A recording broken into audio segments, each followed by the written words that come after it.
লালমনিরহাটেও চামড়া নিয়ে বিপাকে পড়েছেন ব্যবসায়ীরা। নামমাত্র দামে বিক্রি করতে হচ্ছে, তাই লাভ করতে পারছেন না ক্ষুদ্র ব্যবসায়ীও। তবে চামড়া সংরক্ষণে কঠোর অবস্থানে রয়েছে প্রশাসন, এতিমখানা, মাদ্রাসা ও লিল্লাহ বোর্ডিংগুলো। এ বিষয়ে আরও বিস্তারিত জানাতে লালমনিরহাট থেকে সরাসরি যুক্ত হচ্ছেন সহকর্মী খায়রুল ইসলাম। খায়রুল, লালমনিরহাটের চামড়া সংরক্ষণের সার্বিক পরিস্থিতি সম্পর্কে আমাদের বিস্তারিত জানাবেন।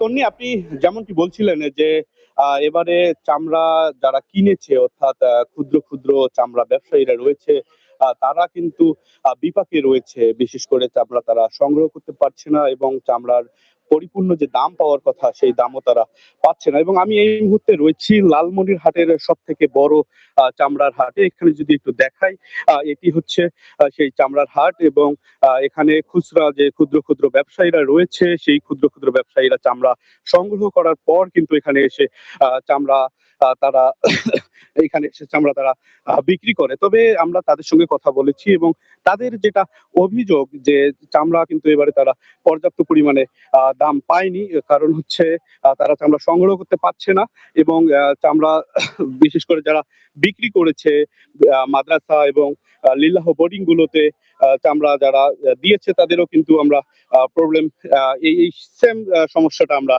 দেখেছি।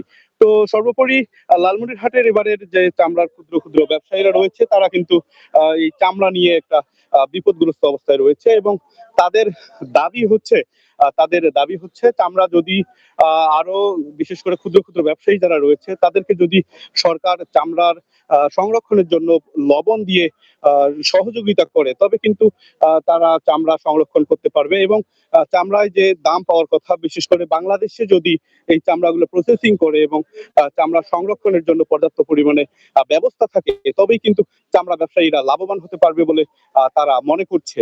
তো এই ছিল লালমনিরহাট থেকে আমার কাছে চামড়ার বাজারের শেষ মুহূর্তের খবরাখবর। খায়রুল, আপনাকে ধন্যবাদ।